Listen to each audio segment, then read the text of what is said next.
Many people like to go diving when they are on vacation. This family is getting ready to dive off the coast of Florida.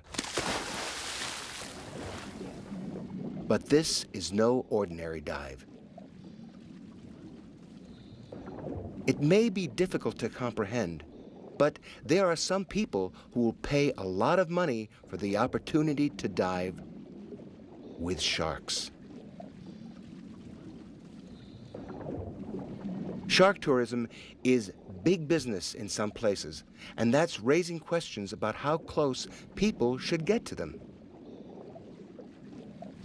I actually had a chance to lay down on the bottom, and the sharks were right in front of me, and I could see their mouths and their eyes, and they actually brushed up against me, and it was just really cool. Several times a week, diving instructor Jeff Tarodi takes customers to swim and even play with these harmless nurse sharks. But he no longer feeds the sharks as he once did. In January 2002, Florida became the first U.S. state to ban the feeding of marine wildlife. That followed a summer of shark attacks which caused a lot of negative publicity. The horror of shark attacks makes many people react against them. Some tourists, though, believe they should be able to get close to sharks, including dangerous varieties. Divers in the waters of the Florida Keys, for example, often interact with bull, reef, and lemon sharks, all of which have occasionally attacked people. But despite such attacks, it would be inaccurate to say that sharks kill a lot of people. In fact, dogs bite more people than sharks do. And you have a greater chance of getting killed by lightning, bees, or snakes than by a shark. In one recent year, there were just 60 shark attacks against humans and just 3 deaths worldwide. Still, some people think that it's foolish to feed sharks and bring them close to busy beaches. Bob DeMond has been a diver for 30 years. He's still diving today, although he's worried that sharks may be losing their fear of humans.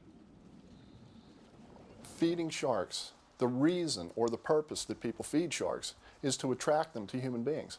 That's why they do it. You may not be a shark's prey, but when sharks learn to associate humans with food, they approach you investigating to see if you have food. For DeMond, that's reason enough for banning the feeding of sharks. Bob has created the Marine Safety Group.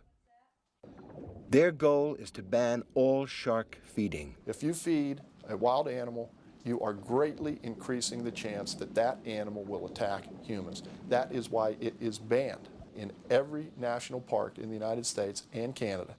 Shark feeding has never been directly associated with an attack on a human. When a shark does strike, it is usually hit and run. It bites and then quickly releases the person and disappears. Researchers hypothesize that these sharks may have confused a human with a seal or another animal that they would normally kill. For divers such as this 14-year-old girl, the opportunity to go diving with sharks is a chance to understand them better. Meeting them up close, she says, has made them a little less terrifying.